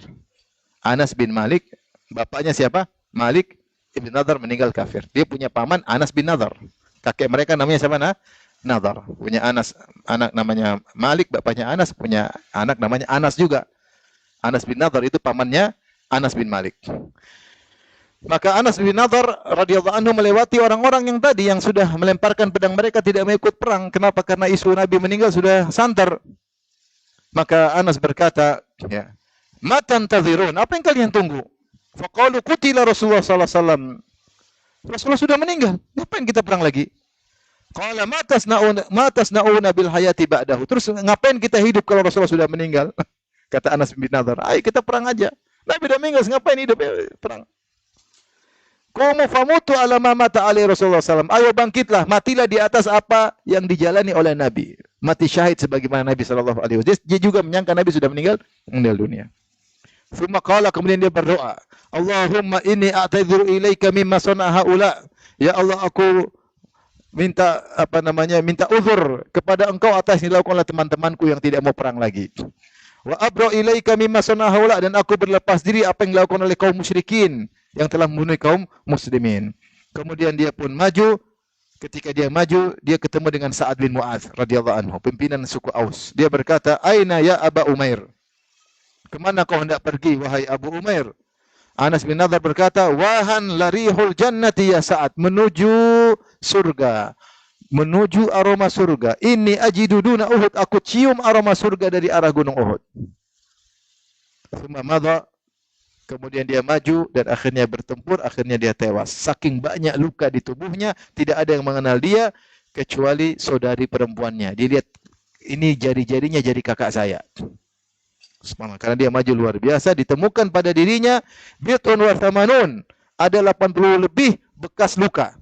Di antara tombak, panah, pedang, semua terdapat dalam tubuhnya. Ini contoh. Jadi kalau dia jujur, tulus, Allah akan mudahkan apa? Urusannya. Dan akan membuat dia husnul khatimah, ya. Sudah terlalu lama, ya. Baik. Jadi jangan bohong-bohong, ikhwan. Jangan suka menggampangkan apa bohong. Wa kunu ma'as shadiqin, bersama orang-orang yang jujur. Lihat bagaimana Ka'ab bin Malik jujur ketika ditanya oleh Nabi kenapa tidak ikut perang Tabuk, dia cerita, saya tidak ada uzur, memang saya malas-malasan, akhirnya tidak jadi berangkat. Kelihatannya sulit orang jujur, tapi ujungnya indah. Tapi ujungnya apa? Indah. Orang yang bohong kelihatannya selamat, ujungnya enggak selamat. Kata Nabi sallallahu alaihi wasallam, "Alaika bisidq, fa inna sidqa yahdi ilal birr wa innal birra yahdi ilal jannah." Hendaknya kalian jujur. Sungguhnya kejujuran itu mengantarkan kepada kebajikan dan kebajikan mengantarkan kepada surga. Wala yazalu rajulu yasduq wa yataharras sidq hatta yuktaba indallahi siddiqan. Senantiasa seorang jujur dan berusaha untuk jujur pada kondisi-kondisi dia mau bohong, enggak lah, saya jujur aja. Setiap ada kondisi membuat dia selamat, kalau dia bohong, dia berusaha jujur. Senantiasa dia demikian sampai Allah catat stempel ini orang jujur. Ya, jujur masuk surga. Husnul khatimah. Wa iyyaka wal kadhib, atau iyyakum wal kadhib, waspadalah kalian daripada dusta. Fa innal kadhiba yahdi ilal fujur, sungguhnya dusta mengantarkan kepada kemaksiatan. Wa innal fujura yahdi ilan nar, dan kefajiran mengantarkan kepada neraka jahanam. Wala yazalu rajulu yakdzib, ada seorang suka dusta. Wa yataharral kadhib, bahkan dia, ini kesempatan bisa bohong nih. Oh, mantap bisa bohong nih. Oh, saya jago, saya bohongin dia. Bahkan dia bangga kalau bisa bohongin orang. Ada penjual bisa bohongin konsumen, saya ketipu semua, untung banyak. Bangga dengan kebohongan. Dia biasa bohongin istri. Udah biasa bohongin suami. Bilang pengajian padahal ke mall. Bohongin istri juga sering. Bilang lagi di grup urusan dakwah, ternyata chatting sama istri orang. Bohong. Senantiasa berbohong, wa yataharral kadzib, bahkan ada dia sengaja berdusta. Hatta yuktaba indallahi kadzaban, sampai distempel oleh tukang dusta. Ngeri kalau distempel. Kalau orang sudah distempel tukang dusta, bagi dia dusta tuh kayak biasa aja, enggak ada urusan, enggak ada takut, khawatir, enggak ada. Karena sudah ahli berdusta. Sudah biasa. Kalau dusta sekali mungkin gemetar. Kedua kali gemetarnya kurang. Ketiga kali enggak gemetar, ketiga kali bergembira. Bisa bohongin orang. Jadi kalau pingin husnul khatimah, jangan lupa untuk senantiasa jujur, ya, tulus kepada Allah Subhanahu wa taala, ya, sehingga Allah anugerahkan husnul khatimah. Yang terakhir, berapa? berbaik sangka kepada Allah Subhanahu. Ini sangat penting. Kata Rasulullah SAW bersabda, la yamutanna ahadukum illa wa huwa yusinu dhanna birrabbi azza wa jalla. Jangan sekali-sekali kalian meninggal, salah seorang kalian meninggal kecuali dia berbaik sangka kepada Allah. Hukum asal seorang dalam kehidupannya menyeimbangkan antara roja dan khauf, harapan dan ketakutan. Tapi kalau sudah mau meninggal, dia harus mendominasikan harapan dia, berprasangka baik kepada Allah Subhanahu wa taala. Dalam satu hadis jadi dalam Sunan Ibnu Majah dari hadis Anas bin Malik radhiyallahu anhu, anna Nabi sallallahu alaihi wasallam dakhala ala syabin. Rasulullah menjenguk seorang anak muda. Wa huwa fil maut, dan dia akan meninggal dunia. Faqala lahu, Rasulullah berkata, "Kaifa tajiduka?" Bagaimana kau dapat dirimu? Qala arjullah, aku berharap kepada Allah. Wa akhafu dzunubi, dan aku khawatir dengan dosa-dosaku. Faqala Rasulullah sallam, "La ijtami'ani fi qalbi 'abdin fi mithli hadzal mautin illa atahu Allahu ma yarjuh wa ammanahu mimma yakhaf." Tidaklah berkumpul dua perkara ini, berharap rahmat Allah dan takut dengan akibat dosa-dosanya dalam hati seorang hamba dalam kondisi seperti ini akan meninggal dunia, kecuali Allah akan memberikan apa yang diharapkan dan Allah membuat dia aman dari apa yang dia khawatirkan. Dan sebagian hadis menunjukkan seperti tadi, la yamutanna ahadukum illa wa yusunnu dhanna billah. Jangan sampai seorang meninggal dunia kecuali dia berprasangka baik. Para ulama menafsirkan yaitu dia benar ada khaufnya, tetapi roja harus mendominasi. Saat itu dia harus mendominasikan dirinya, saya berharap kepada Allah Subhanahu wa taala. Seorang Arab Badui bertanya, "Saya mau dibawa kemana setelah saya mati?" "Saya mau ketemu siapa?" "Kau akan ketemu Allah." Aman. Allah Subhanahu wa taala tidak ada kebaikan kecuali darinya. Tidak ada kebaikan kecuali darinya. Ada seorang juga ketika akan meninggal dunia, dan seperti disebutkan oleh para ulama dalam kitab Ahwal Kubur dan kitab yang lain dari kisah salaf. Ada seorang akan meninggal dunia. Dia bilang, menurut kalian kalau saya meninggal kemudian saya dibawa ke ibuku, kira-kira ibuku tempatkan saya kemana? Ya, ibu pasti tempatkan kau ke surga. Saya akan menuju kepada Allah yang lebih sayang kepada hambanya daripada ibuku kepada aku. Saat itu butuh apa? Husnuzan. Tenang, Allah Maha baik. Inna rahmati sabaqat ghadabi, rahmatku mendahului kemurkaanku. Husnuzan kepada Allah Subhanahu wa taala. Berbaik sangka. Jangan suudzon kepada Allah. Karena Allah berfirman dalam hadis qudsi, "Ana inda dhanni abdi bi," aku berdasarkan persangkaan hambaku kepadaku. In dhanna bi khairan falau, in dhanna syarran fal. Kalau dia berprasangka baik kepadaku, baginya kebaikan. Kalau berprasangka buruk bagiku, baginya keburukan. Makanya kalau kita baca dalam kitab Kutubul Fikih, di antaranya Fikih Syafi'i, terkait dengan adab-adab ketika orang mau meninggal, disuruh husnuzan. Disuruh berprasangka baik. Dosa-dosa yang maksudnya membuat dia khawatir, dia sisihkan. Dia harus lebih banyak apa? Husnuzan. Dalam dirinya dosa-dosa kecil, Allah luas, ampunan lebih luas. Pokoknya dia berusaha husnuzan. Jangan sampai dia suudzon. Oh, kayaknya mampus nih. Jangan. Bukan saatnya. Itu saat kau begitu ketika kau bermaksiat. Bahaya. Jangan-jangan saya mampus. Saya harus segera bertobat. Tapi kalau mau mati, jangan begitu. Mau mati, saya mau ketemu dengan Tuhan yang Maha Baik. Yang Tuhan yang menawarkan ampunan bagi Fir'aun. Yang Tuhan menawarkan ampunan kepada Ashabul Ukhdud yang membunuh kaum muslimin. Tuhan yang Maha Baik. Yang menutup dosa-dosaku selama ini. Yang seorang berbuat dosa sebesar apapun, kalau bertobat Allah akan ampuni. Husnuzan. Saya bertobat ya Allah, saya bertobat. Saatnya husnuzan. Sampai disebutkan di antara amalan para salaf. Terkadang mereka menyebutkan dirinya sendiri. Jangan sedih. Dia bilang sama anaknya, jangan sedih. Saya sudah sekian ribu khatam Quran. Wahai anak, jangan sedih. Dia lagi munculkan apa? Husnuzannya. Ya. Saya akan ketemu dengan Allah yang saya sudah puasa 80 kali bulan Ramadan. Allah Maha Baik. Jadi ditimbulkan apa? Husnuzan. Saatnya sekarang husnuzan. Jangan husnuzan lagi zina, husnuzan Allah Maha Pengampun, jangan. Kalau lagi maksiat suudzon, kuatkan apa? Maksudnya kuatkan rasa takut daripada harapan. Tapi kalau sudah mau mati, husnuzan. Bahkan di antara kebiasaan para salaf, ya. Bagaimana mereka mengingatkan kebaikan-kebaikan orang yang mau meninggal dunia. Seperti Ibnu Abbas. Ibnu Abbas ketika menemui Umar bin Khattab yang akan meninggal dunia. Tatkala ditikam oleh Abdul Majusi. Maka Ibnu Abbas berkata, memuji Umar, "Laqad sahibta Rasulullah." Kau telah menjadi sahabat Nabi. fa ahsanta suhbatahu, dan kau menjadi sahabat yang baik bagi Rasulullah. Summa faraqtahu wa anka radin, dan kau berpisah dari Nabi dan Nabi berpisah dari engkau dan dia dalam kondisi ridha kepada engkau wahai Umar. Summa sahabta Abu Bakrin fa ahsanta suhbatahu, kemudian kau berteman bersahabat dengan Abu Bakar setelah Nabi meninggal dan kau berbuat persahabatan yang baik dengan Abu Bakar.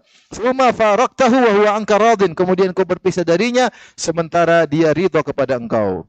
Summa sahabtahum, kemudian kau bersahabat dengan kaum muslimin, fa ahsanta suhbatahum, dan kau memunculkan persahabatan yang baik dengan kaum muslimin. Wala in faraqtahum la tufariqannahum wa hum anka radin. Radun. Kalau engkau pun meninggalkan kaum muslimin, mereka akan ridha kepadamu. Ibnu Abbas juga ketika Aisyah akan meninggal dunia, Ibnu Abbas memuji Aisyah untuk memperkuat harapan. Kata Ibnu Abbas, fa anti bi khairin insyaallah. Ibunda, engkau dalam kebaikan insyaallah. Zaujatu Rasulillah, engkau istrinya Rasulullah sallallahu alaihi wasallam. Walam yankah bikran ghairaka. Rasulullah tidak pernah menikahi wanita gadis kecuali engkau. Wa nazala uzruki minas sama ghairaki walam yankih bikran ghairaki. Rasulullah tidak pernah menikah gadis kecuali engkau. Wa nazala uzruki minas sama, dan Allah turunkan ayat-ayat untuk membela engkau dari langit. Bergembiralah.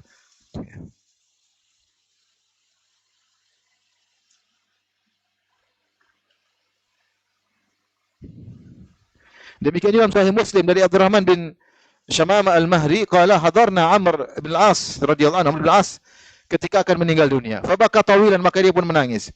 Wa hawala wajha ila al-jidar, maka dia palingkan wajahnya ke arah dinding. Faja'ala ibnuhu yaqul, anaknya mungkin Abdullah bin Amr bin al-As atau anak yang lain, dia berkata, ya abata, wahai ayahanda, amma basyaraka Rasulullah sallallahu alaihi wasallam bikadza, bukankah Rasulullah pernah kasih kabar gembira tentang kau begini-begini?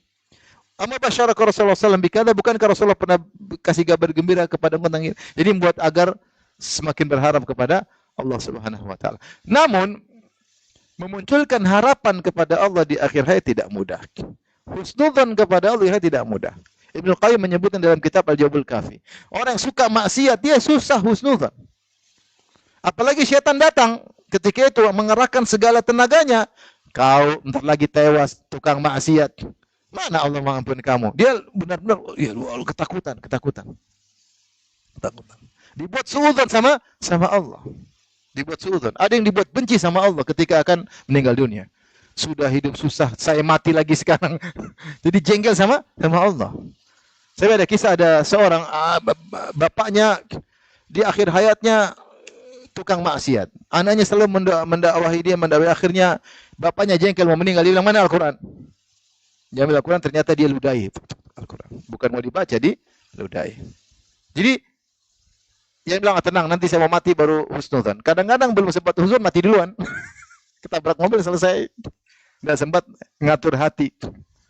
Dan kalaupun kita sempat merasakan sisa nyawa terakhir, nafas terakhir, belum tentu bisa husnudzon. Kalau kita biasanya hidup memang suka apa? Maksiat. Tapi sunnahnya, kalau orang akan meninggal dunia, berusaha untuk berbaik sangka kepada Allah, Tuhan yang maha baik, lebih sayang kepada hambanya daripada seorang ibu kepada anaknya. Demikian saja ikhwan, kajian yang saya sampaikan sudah terlalu panjang ya, sampai sini saja. Tidak usah ada tanya jawab ya. Semoga bermanfaat. Subhanakallah bihamdik, asyhadu an la ilaha illa anta astaghfiruka wa atubu ilaik. Assalamualaikum warahmatullahi wabarakatuh.